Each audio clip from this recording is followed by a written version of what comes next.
Welcome to அம்மா சமையல் ஆரோக்கியம். இப்போ நீங்கள் பார்க்குறது வந்து புதினா சட்னி. சட்டுன்னு ஒரு புதினா சட்னி பண்ணோன்னா வந்து புதினா வந்து ஏற்கனவே நான் ஆஞ்சி வச்சுருந்தேன்.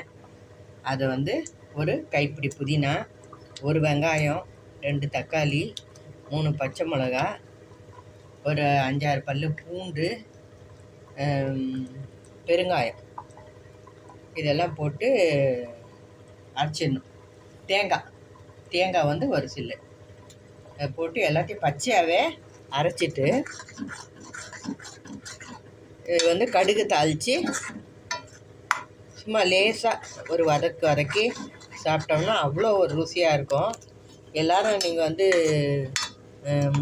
சட்னி வந்து வதக்கி அரைச்சி தான் செய்வாங்க.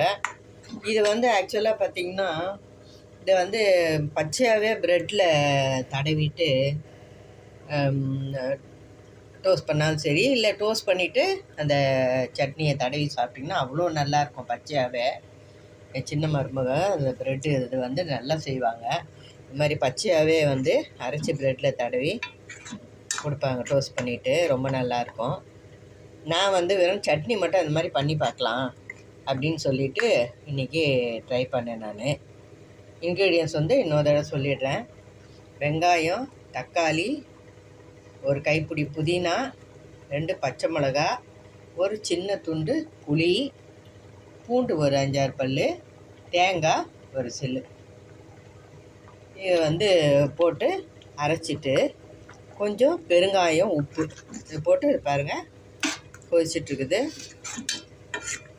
இது வந்து ரொம்ப நல்ல டேஸ்டியாக இருக்கும். இட்லி, தோசை, சப்பாத்திக்கெல்லாம் வந்து பச்சையாகவே சாப்பிட்லாம். அவ்வளோ நல்லாயிருக்கும்.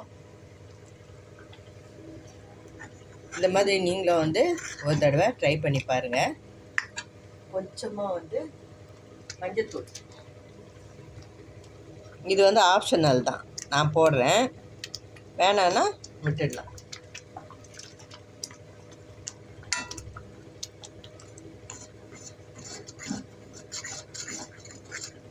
இது வந்து சும்மா சட்டுன்னு ரொம்ப மசியாக அரைக்காமல், ஒரு ரொம்ப குறப்பாகவும் இல்லாமல் ரொம்ப மசியவும் அரைக்காமல் இப்படி நடுத்தரமாக அரைச்சிட்டு கடுகு தாளித்து போட்டுக்க வேண்டியது தான். பச்சை மிளகா காரம் வந்து நான் வந்து ஒரு 3 பச்சை மிளகா வச்சேன். நீங்கள் வேணுன்றவங்க கூட வச்சு கூட அரைச்சிக்கலாம். எது கூடி குறைச்சி செய்துக்க முடியுமோ நீங்கள் வச்சு அரைச்சிட்டு இந்த மாதிரி கடுகு தாளித்து கொதிக்க வச்சுட்டா சட்னி ரெடி. சூப்பராக. இது வந்து இட்லி, தோசை எல்லாத்துக்கும் ரொம்ப நல்லாயிருக்கும்.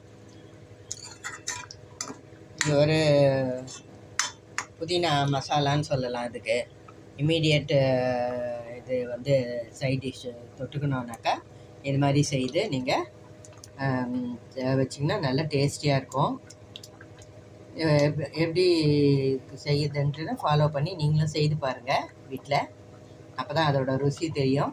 இந்த வீடியோ பிடிச்சிருக்கோன்னு நம்புகிறேன். பிடிச்சிருந்தா லைக் பண்ணுங்கள், ஷேர் பண்ணுங்கள், எங்கள் சேனல் சப்ஸ்கிரைப் பண்ணுங்கள். தேங்க்ஸ் ஃபார் வாட்சிங்.